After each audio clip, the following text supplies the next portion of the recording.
Akhirnya tanda tangan perjanjian perdamaian bahwa saya tidak akan menggugat lagi PT Mandiri Bangun Makmur, tidak akan melapor pidana, perdata dan lain-lain. Dan saya tidak menerima ganti rugi.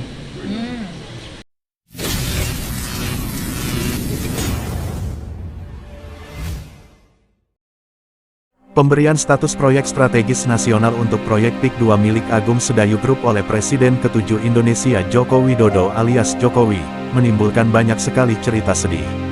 Cerita itu diakibatkan oleh perilaku perusahaan yang bertugas membebaskan lahan untuk proyek yang berlokasi di sepanjang pantai utara Tangerang hingga Serang Provinsi Banten itu yang cenderung zolim dan tidak berperi kemanusiaan.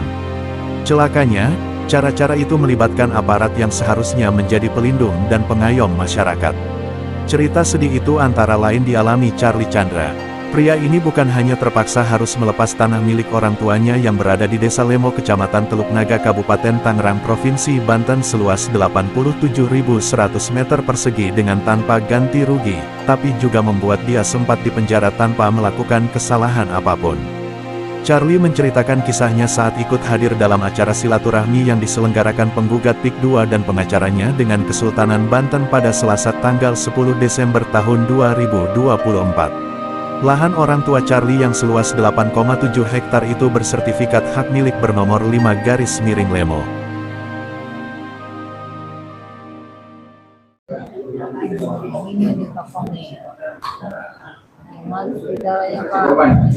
Teman-teman, selamat sore, Bapak semuanya. Perkenalkan, saya Charlie Chandra.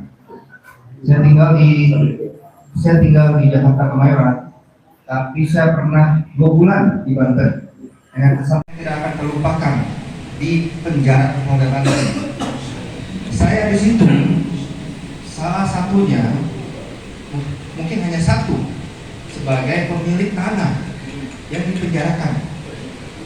Dan saya hanya bisa keluar apabila saya tanda tangan kontrak atau perjanjian. Saya tidak akan menggugat dan melapor mereka, dan saya tidak akan ganti rugi. Jadi 30.000 itu sangat bagus, karena hingga hari ini sertifikat saya harus diserahkan kepada polisi, dan saya sama sekali tidak diganti apapun. Dan ini saya anggap sebagai pelajaran. Nah, lu lawan gua. Itulah. Cerita ini sebenarnya perjuangan dari tahun 2014. Waktu itu ayah saya yang hampir masuk penjara. Ayah saya waktu itu sudah umur 75 dan waktu itu saya nggak begitu ngurusin ya. Tiba-tiba dia jadi tersangka tuduhan pemalsuan. Sangat aneh, kami pemilik sudah 35 tahun, sertifikat hak milik tidak pernah ada masalah. Kok bisa tiba-tiba ada tuduhan pemalsuan? Dan bahkan pelapornya itu siapa? Pelapor itu cucu cicit dari pemilik pertama. Bayangkan, mereka sudah menjual tanahnya, masih bisa melapor. Saya nggak ngerti hukum, Indonesia. Kemudian saya bilang, udah Bapak, sepertinya besok akan ditahan. Daripada begitu udah ke Singapura aja, kalau sekali saya suruh dia kabur. Tapi itu memang jalan Tuhan, karena ternyata di Australia dia baru tahu dia sakit kanker. Dan kalau dia tidak ke Australia, mungkin di sini tidak terawat. Jadi saya sangat berterima kasih kepada Tuhan. Setelah dia meninggal, saya tidak pernah mempermasalahkan masalah ini. Saya dimin aja. Tanah sudah dijual sejak 2016, kami diam-diam aja. Saya tidak pernah mencari mereka, tidak pernah menuntut apapun. Namun tiba-tiba tahun 2019 kalau nggak salah, paman saya yang dekat sama Agwan, teman Agwan langsung dari kecil menghubungi saya, Charlie, ada kabar bagus nih. Oh ya, kenapa? Tanah kamu tuh mau dibeli sama Agwan. Oh ya, bagus dong, kita selesaikan saja. Terus saya telepon balik sama paman, sorry Charlie, tanah kamu itu katanya bermasalah. Bermasalah apa ya? Kita sudah 35 tahun gak ada masalah. Katanya mereka hanya mau ganti rugi. Saya teringat kejadian dulu waktu tahun 2014. Saya memohon kepada paman saya, tolong bantu. Anda sebagai teman baiknya Agwan, tolong bicara pada Agwan. Tapi waktu itu saya ditolak. Alasannya Aguan sudah beli dari orang lain. Sekarang saya merasa ketegangan itu lagi karena saya disuruh berhadapan dengan Ali Hanafi lagi. Dan saya disuruh datang ke kantornya di PIK 2. Maksud saya ini mungkin ada salah paham. Kenapa tanah saya bermasalah? Sebenarnya saya ingin klarifikasi. Ternyata karena saya tidak mau mendengar alasan atau dalil dari Pak Ali Hanafi, saya sore itu juga langsung diperintahkan kepada penyidik yang hadir di kantor PIK 2, laporkan Charlie sore ini juga apabila dia tidak mau menerima. Saya kok nggak seperti itu ya. Pada saat itu saya nggak tahu penyidik, saya nggak tahu. Ternyata dibilangin sama orang saya, itu penyidik. Ternyata baru saya tahu itu adalah penyidik Polda Metro yang tersangkakan papa saya juga. Betapa takutnya, saya sangat takut. Karena meeting itu tidak kondusif, ya sudah selesai, saya keluar. Dan akhirnya benar saya dilaporkan karena tidak ada deal, saya dilaporkan atas penggelapan sertifikat hak milik. Pak penyidik, coba dipikirkan, ini sertifikat sudah 35 tahun atas nama ayah saya sendiri. Di mana penggelapannya? Kasih saya lihat bukti pengadilan atau bukti apapun pembatalan sertifikat itu. Tidak ada. Apa dasarnya Pak penyidik? Oh, ini ahli warisnya cucu cicitnya bilang nggak pernah menjual. Mereka berasa neneknya nggak pernah menjual. Bagaimana merasa? Mereka tidak ada hak untuk melapor. Namun berhasil kami SP3-kan. Terima kasih kepada ada polisi juga yang baik, ternyata Pak Hengki Haryadi. Pak Hengki Haryadi tidak bisa diatur-atur oleh oligarki dan dia hentikan. Begal dong, dilapor kembali. Ada 3 laporan saya, 3 laporan polisi. Dilapor kembali di tempat yang sama, di Polda Metro juga. Saya tidak perlu bahas mengenai detail-detailnya, tapi intinya saya dituduh atas dalil-dalil yang tidak masuk akal. Dan penyidiknya hanya bilang itu nanti di pengadilan. Nah, karena hal-hal tersebut sempat stuck itu kasus sempat stuck, akhirnya pindah ke Polda Banten. Di Polda Banten kami menghadap ke Kapoldanya, Pak Kapolda. Ini kok saya bisa jadi tersangka ya? Gimana ini permasalahannya? Ini kami pemilik yang sah loh, belum ada pembatalan apapun. Sertifikat sudah 35 tahun. Bahkan ada putusan pengadilan yang menyatakan kami adalah pemilik yang sah. Anehnya hingga saat ini tidak ada satupun putusan pengadilan yang mengalahkan kami. Tidak ada. Akhirnya kami disuruh untuk gelar perkara di Warsidik Mabes. Dan saya dengar hasilnya itu adalah karena saya menggugat Agung Sedayu, maka pidana itu harus menunggu hasil dari tuntutan perdata itu. Itu yang saya dengar.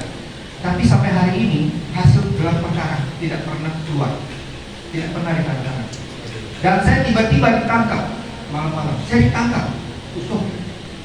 Kok saya ditangkap sih? 50 polisi.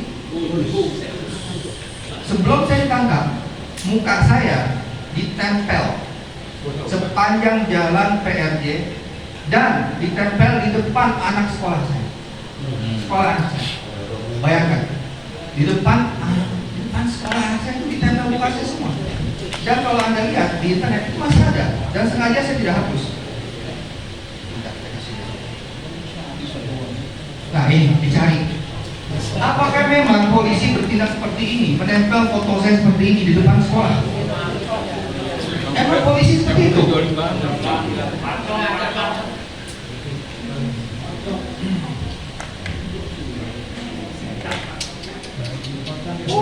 Dan nama saya semua sebagai DPO disebarluaskan melalui sosial media, influencer semua.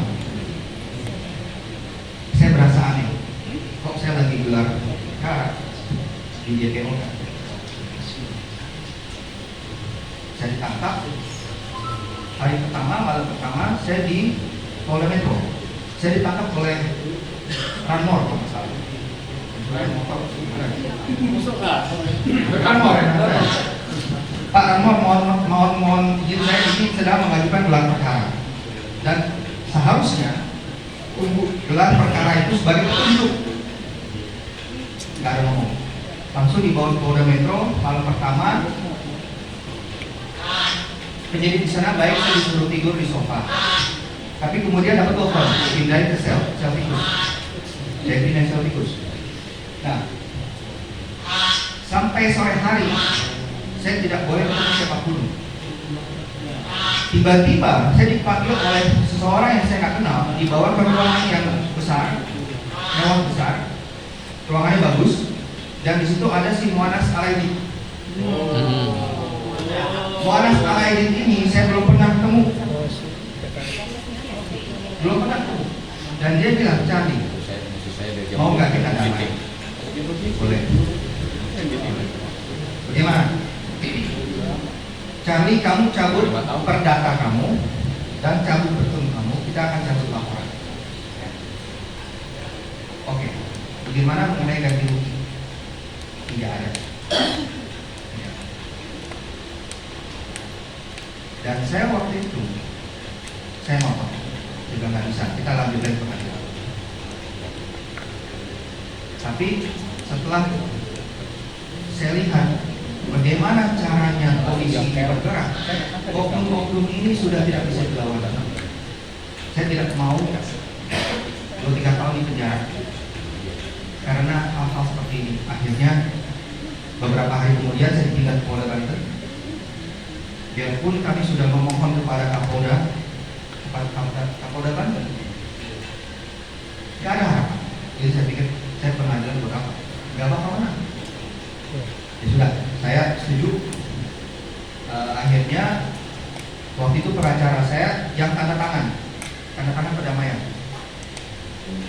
Dan setelah saya keluar, katanya begini, Charlie, udah kamu yang penting keluar dulu, nanti udah keluar baru kita minta ganti rugi.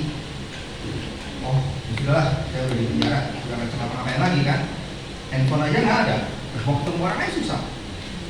Akhirnya tanda tangan perjanjian perdamaian bahwa saya tidak akan menggugat lagi PT Mandiri Bangun Makmur, tidak akan melapor pidana, perdata dan lain-lain. Dan saya tidak menerima ganti rugi. Saya di sini hadir hari ini bukan masalah saya. Saya tidak pernah mempermasalahkan ganti rugi itu. Biarpun sejak papa saya meninggal sampai 2019 kita diemin aja.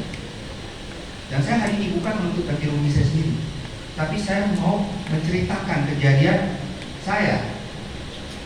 Karena ada yang bilang, Charlie, lu dikerjain dan lalu keturunan Chinese sekali. Loh, yang lawan gue ini Chinese. Tapi saya melihat oknum-oknum BPN, polisi yang merampas sesama saudara muslim itu sangat menyedihkan. Saya bilang ke istri saya, kita pemilik tanah 35 tahun, kita udah bayar pajak 35 tahun loh, kita sudah menggunakan itu. Tiba-tiba BPN membatalkan kepemilikan saya, dikeluarkan itu surat. BPN membatalkan sertifikat hak milik tanpa pengadilan. Saya sudah menghadap ke Pak Hadi Cahyanto, Menteri BPN pada saat itu. Saya sudah menghadap ke Raja Juli. Apa yang terjadi? 2 bulan kemudian keluar sertifikat atas nama PT MN. Wah, ini udah susah. Ya sudah, saya tidak permasalahkan lagi. Kalau kalian mau ambil tanah saya silakan, nggak apa-apa. Tapi jangan ambil tanah orang lain. Stop, hentikan semua ini.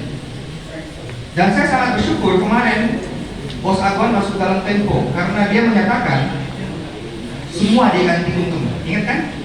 Dia ganti untung. Saya lihat ini sebagai peluang juga. Sebagai peluang, kalau memang benar Pak Aguan tahu ada mafia-mafia ini, ya jangan melanjutkan, hentikan semua ini. Mari undang pemilik datang ke kantor PIK 2 untuk menerima ganti untung itu. Jangan sampai masuk ke pengadilan. Ini bisa selesai dengan baik-baik. Jadi menurut saya sih ya, sorry kalau lawyer kan mau belajar terus. Tapi saya setuju dengan kata-kata teman-teman lawyer. Pak Prabowo ini mengambil peran yang sangat penting. Jadi Pak Prabowo selama ini kalau masalah diam aja ya? Iya, masih diam. Masih diam aja. Dan kalau saya nggak turun hari ini, mungkin orang-orang berasa ini masalah ras, bukan masalah ras. Banyak korban Chinese yang takut. Betul.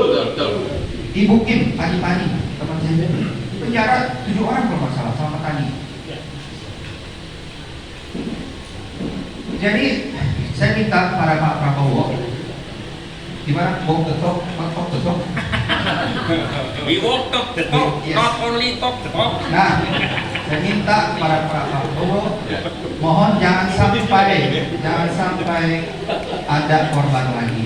Dan udah ada sinyal bagus dari Bos Atwan, dia akan ganti untung kepada semua pemilik tanah. Nah, mungkin itu yang harus kita eksplorasi lagi. Terima kasih.